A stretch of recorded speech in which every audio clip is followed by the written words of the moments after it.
Olá, estimados irmãos, em nome do nosso amado Salvador Jesus e com o auxílio do Santo e Bom Espírito, vamos dar continuidade aos estudos das nossas lições. É a sexta lição com o título Fé e Aceitação. E nessa segunda-feira vamos estudar Vida através de Cristo. É o tópico dessa segunda-feira. Perguntar: que ordem Jesus deu ao paralítico de Betesda e o que podemos aprender com essas experiências? Com essa experiência. Já é uma história bastante conhecida entre nós. Sabemos que havia naquela época um tanque em Betesda, e nesse tanque, conforme pela crença da época, se a água fosse agitada, a primeira pessoa que entrasse nesse tanque, ela então era curada. E havia ali um homem que há 38 anos se achava enfermo.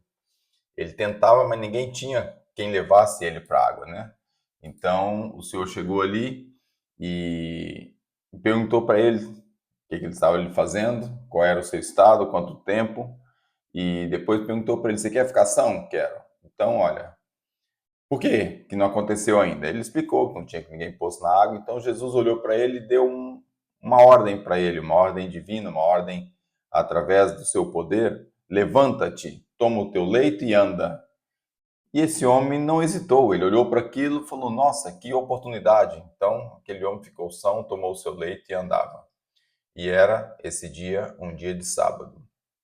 Jesus queria dar aqui algumas lições dentro desse contexto, né, pelo fato da cura, pelo fato da fé do homem, pelo fato de ser um sábado e poder curá-lo. Tinha aqui alguns aspectos que Jesus queria nesse momento, nesse evento, para a glória de Deus, fazer esse milagre. Vamos ver o que isso traz para nós. A pena inspirada no Caminho ao Cristo, página 50, diz o seguinte: voltemos à história do paralítico em Betesda. O pobre sofredor estava desamparado. Ele não usava as pernas há 38 anos. No entanto, Jesus lhe ordenou: levanta, toma a tua cama e anda. O homem enfermo poderia ter dito: Senhor, se tu me curares, eu vou obedecer a sua palavra. Mas não, ele creu na palavra de Cristo, creu que estava curado e se esforçou imediatamente. Ele quis andar e andou. Ele agiu com base na palavra de Cristo e Deus deu o poder. Ele foi curado. Portanto, é interessante notar aqui que a ordem dada por Cristo ele não questionou, ele não pensou, ele não estava aqui. A fé dele foi tanta que ele falou: estou curado. Ele deu a ordem: estou curado. E ao se mexer e ao se esforçar, realmente a cura operou nele através da graça de Cristo. Ainda seguindo a leitura, noutro pensamento, que agora é o Desejado de Todas as Nações, página 203, aborda da seguinte forma: Jesus não lhe havia dado nenhuma garantia do auxílio divino.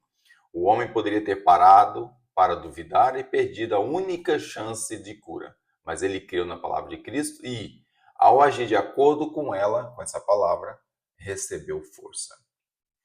Ao exercer a mesma fé, podemos receber a cura espiritual. O pecado nos separou da vida de Deus. Nossa alma está paralisada por nós mesmos. Não somos capazes de viver uma vida santa, no que uma vida santa do que do que aquele deficiente físico era capaz de andar. Há muitos que percebem seu desamparo e anseiam por essa vida espiritual que o levará de volta à harmonia com Deus. Eles se esforçam em vão para obtê-la. Em desespero, chamam: miserável homem que sou, quem me livrará do corpo da morte? Apóstolo Paulo que usou essa expressão, né? Romanos 7, 24. Que essas pessoas desanimadas em luta olhem para o alto. O Salvador se inclina sobre aqueles que comprou com seu sangue, dizendo com inexprimível ternura e piedade: queres ficar são? Ele ordena que você se levante com saúde e paz. Uma promessa maravilhosa está dentro desse tópico aqui, desse pedacinho do Desejado de Todas as Nações. Você quer ficar são? Você tem dificuldade com alguma coisa, espiritualmente falando? O que está escrito aqui? A palavra de Jesus, queres ficar são? É a mesma pergunta que ele fez àquele paralítico. E ele diz que devemos, então, olhar para o Salvador, porque ele se inclina sobre aqueles que comprou com seus próprios sangue, perguntando se você também quer ficar são. Então ele ordena que você se levante com saúde e paz. Pedi e dá-se-vos-á, buscai e acharei, batei e abri-se-vos-á. Foi a promessa que ele disse. Tudo que pedir em meu nome, com fé e crendo, hás de receber. São imensas promessas que Jesus deixou para nós e essa é mais uma delas, confirmada pela pena inspirada. A aplicação que isso tem para nós, na nossa vida espiritual, está na segunda pergunta. Que promessa Deus fez ao pecador por meio de Cristo? Qual foi a promessa? 2 Coríntios, capítulo 7, 14. Perdão, 2 Crônicas, capítulo 7, 14. E se meu povo, que se chama pelo meu nome, se humilhar e orar, e buscar a minha face, e se converter dos seus maus caminhos, então eu ouvirei dos céus, perdoarei os seus pecados e sararei a sua terra. Mas é preciso o quê? Chamar Jesus pelo nome, se humilhar, orar e buscar a face de Cristo, conhecer a Cristo. Essa é a verdade, né? Nós conhecemos a Jesus, então nós vamos conhecer todas as suas promessas, vamos conhecer tudo o que ele fez para nós. Então, essa é uma das promessas. A outra está registrada por Oséias, capítulo 14, verso 4. Eu sararei a sua infidelidade. Eu, diz Cristo, voluntariamente os amarei, porque a minha ira se apartou deles. Então Deus tem amor, tem misericórdia, através da graça de Cristo Ele está disposto a nos mudar, nos tornar algo melhor, edificar o nosso caráter. Mas nós devemos fazer a nossa parte, que também só é através da graça dele. Quando falamos a nossa parte, não somos capazes, mas a decisão, o passo inicial é nosso. Porque Jesus, quando falou ao paralítico, levanta-te e anda, a ordem estava dada. E aqui para nós, ele traz ali no Desejado de Suas Nações, quer ficação? Então, ele ordena que você levante e ande com saúde e paz. Então, a ordem para nós é igual. Devemos fazer a nossa parte, que a graça de Cristo vai nos imbuir. O Espírito Santo, Consolador, ele vai atuar em nosso coração para que isso aconteça. Caminho a Cristo, página 51. Diz assim: você não pode expiar seus pecados passados, não pode mudar o próprio coração, nem santificar a si mesmo. No entanto, Deus promete fazer tudo isso por você por meio de Cristo. Você crê nessa promessa? Você confessa seus pecados e se entrega a Deus. Você deseja servi-lo. Assim que você tomar essa atitude, Deus cumprirá a sua palavra em você, se você crê na promessa de que está perdoado e purificado. Se você crê nisso, Deus torna real o fato. Você está curado. Assim como Cristo deu ao paralítico o poder para andar, quando ele creu que estava curado. Acontecerá assim se você também crê. Não espere sentir que está curado, mas diga, eu creio. Mas não porque esteja sentindo, e sim porque Deus prometeu. Temos que ter cuidado com a presunção, mas devemos não misturar, deixar que a presunção nos afaste a fé.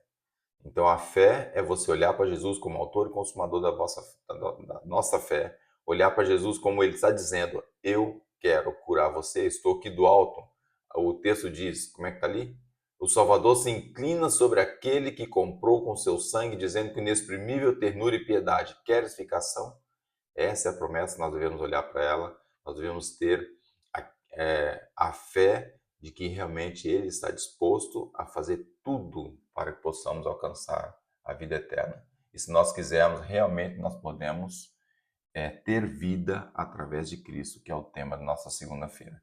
Que Deus nos abençoe e nos ajude para que possamos confiar nessas promessas maravilhosas ou nessa promessa em questão que está aqui, que é o perdão do pecado.